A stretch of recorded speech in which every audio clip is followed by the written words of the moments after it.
Hello and welcome to a Warriors HQ special following the announcement that James Eddy has retired from rugby following 10 years at Glasgow Warriors.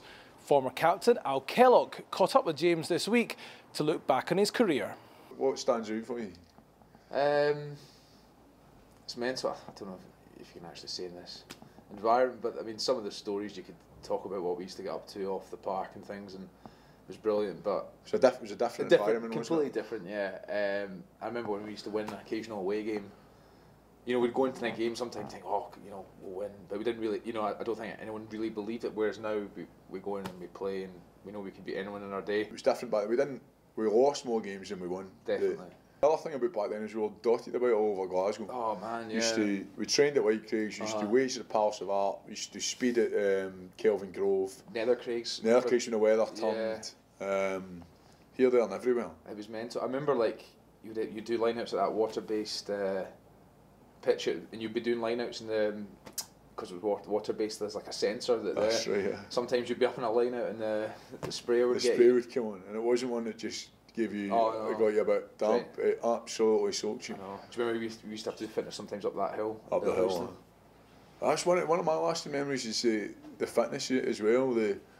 Doing fitness at White Craigs, and the fact that White Craigs had its own microclimate. I know, it was mental. You would leave the Palace of Arts and it'd be nice and sunny, and then you'd go up. But it was quite funny. I think it completely changed because as an apprenticeship, it was Dave McLean. Yeah. Who was obviously, you know, a kind of legend. You know, back, you know, he'd been with Scotland. Yeah, he'd done an awful lot. Yeah, done an awful lot. And then Mark Bicking had come in from Wasps, and just it completely changed. He was like, a lot of weights. A lot of weights. Yeah. I remember during pre-season it was absolutely brutal. You know, I remember like coming home from work. I think I stayed at my parents back then. And I remember that. I remember you buying your first flat. I remember, yeah. It was a big thing that Jamesy was moving out. No, but I remember I was getting a lot of stick off the boys because I bought a flat and rented it out, but still stayed with mum and dad because they looked after me too well. But stealing money from your parents. What about the fish, Jamesy? It's obviously been a big part of your life. Yeah. It's going to be a big part of your life moving forward. Looking forward to it. Sold. The boys, you know, good clients, the boys over the years. Very good clients. You know, they get with the scallops. They get good rates as well. That's what you tell us. Definitely, yeah. No, it's the boys have been good customers. I think a few of them, once we announced it, they were like, "Oh, can we still get our fish off you?" So yeah, obviously I'll still be getting the fish off me. You never know. I might try and hopefully supply Glasgow Warriors with fish one day. Nathan, are you listening?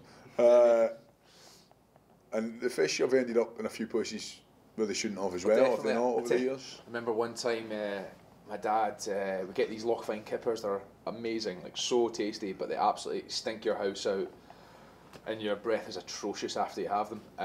So I remember I got some of the boys, but I was like, I'll take it up to the boys, sort them out, no worries. So gave the boys some free kippers, and it was John Peachy at the time. And so I showed the boys what to do. So I was like, right, you cut the head, you fold the kippers you cut the heads and the tails off. And I was like, just put it in the microwave, the oven or whatever. And then about 3 weeks later, Callum Forrester came up to me and he was like, mate, that was bang out of order. And I was like, what are you talking about? He's like, mate, you put a fish head and tails. And then I think JP had saw Fozzie speak to me about it, and I think he's like, I got to come clean. It was me, Callum. And he's like, it was stinking. I had to like clean my kit bag out. Which was funny. Right, let's talk about the good times first. What stands out? 10 years is a long time. 10 years. I suppose the thing about this club is that, like, it's not just part of you; it's part of your parents come to just about every game, home game. Travel all over the world watching you, both with Scotland in the Sevens and Scotland A. They're a massive part of this club. Definitely, no, they've been amazing. Like, they have travelled the world.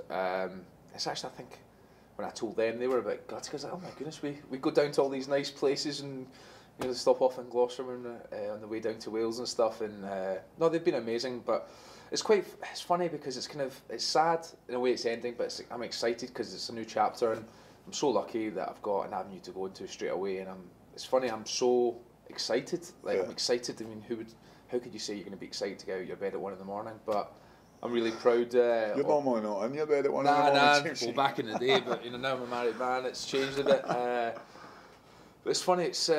I'm really excited. And I'm proud. You know, it's family business, oldest family run fish business in Glasgow. My grandpa started it, so no, it's looking forward to the next definitely. Yeah, don't get me wrong. I'm sure my dad and he's going to cuff me around the ear a few times, but you know, I'm excited to work with him. What about the rugby? What stands out? What's a good time stand out? Best memory I can think of, obviously winning the league. Obviously, it's got to be the best memory because you know we've been here for so long. But I think for me, game-wise, I would say it was Toulouse away. Ah, yeah. When you did yourself. When I injured myself, my best mate Murray Lowe. But I remember it was one of those, you know, it was kind of, we were out the pool, you know, had nothing really to play for, and I remember, like Graham Morrison the morning of it. You know, we'd split up and talk about our goals, and Graham Morrison was like, "See today, guys, it's the best line speed you're ever gonna see," and like I've never seen like defence like it in my life. No, it was incredible. Everything just seemed to go our way the whole game. It's a bit of a story about where we were back then as well. Yeah. That, I mean, I'm exactly the same. One of my best memories playing in that game, but it was a dead rubber. It was a game that didn't mean anything in that. Right now, not quite in Europe. Hopefully next season. But like it was a game that it meant so much for us to win it.